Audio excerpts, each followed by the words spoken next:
Sylviane Kugel, bonjour. Bonjour. Vous êtes directrice de l'espace Corotop, un centre de consolidation scolaire à Strasbourg. C'est la saison des examens, des bulletins, des notes, des conseils de classe. Est-ce que pour les centres de soutien scolaire comme le vôtre, c'est la période de pleine activité, c'est là que les parents téléphonent? Oui, alors bien sûr. Alors il y a deux choses. Donc ce sont les préparations des examens. Bon là c'est trop tard. Presque, on va dire. On a encore des retardataires pour le bac de français. Donc la préparation à l'oral du bac de français, on a beaucoup de monde la semaine prochaine. Donc début de semaine.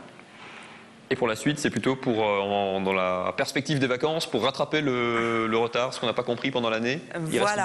Voilà. Alors la tranche suivante, en fait, c'est la consolidation scolaire pendant les vacances. Donc là, nous travaillons sur plusieurs tableaux, donc pendant toutes les vacances. Enfin, je vous laisse... Donc on travaille avec des enfants à partir du CE1, donc jusqu'à la terminale.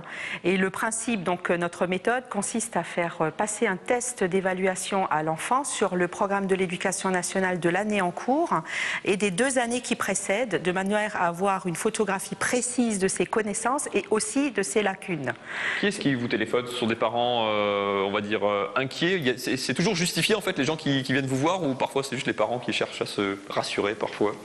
Oui, on a les deux. On a effectivement des enfants qui ont du mal, qui ont, on va dire, terminé l'année scolaire avec des petites difficultés, donc qui se traduisent au travers donc du bulletin, du conseil de classe. Donc on leur dit effectivement c'est pas top.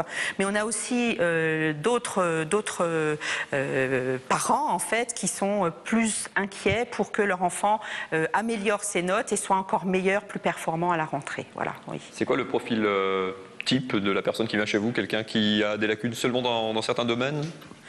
Alors les domaines, ce sont les matières principales, donc essentiellement maths, français, les langues et la physique-chimie pour les plus grands, donc pour les lycéens. Voilà, oui. Qu'est-ce qui fait la différence à ce niveau-là? C'est le fait de revoir simplement des choses qu'on a ratées pendant l'année, ou c'est le fait de travailler peut-être en petit groupe avec une autre personne simplement que le professeur?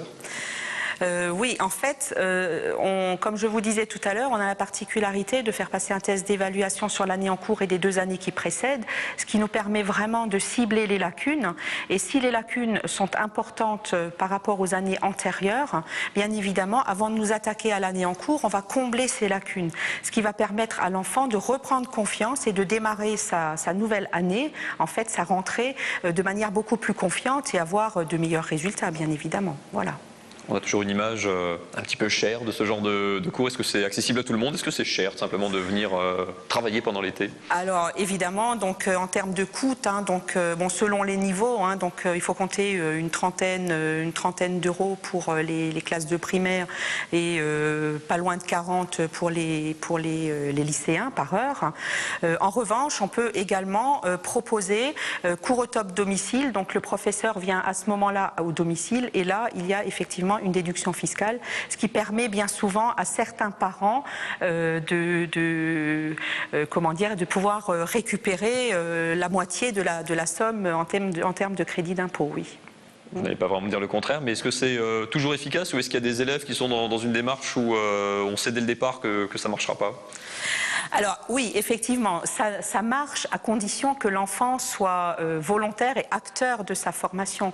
Un enfant qui freine des 4 fers alors que le parent veut à tout prix que son enfant soit le meilleur, si l'enfant n'est pas un tantinet volontaire, je ne veux pas dire que c'est de l'argent jeté par la fenêtre, mais enfin, on arrive toujours à faire des petites choses, mais le résultat ne sera pas celui escompté, c'est sûr, c'est certain. C'est quoi le bon conseil pour les parents? Il faut le faire accepter par l'enfant avant de venir vous voir?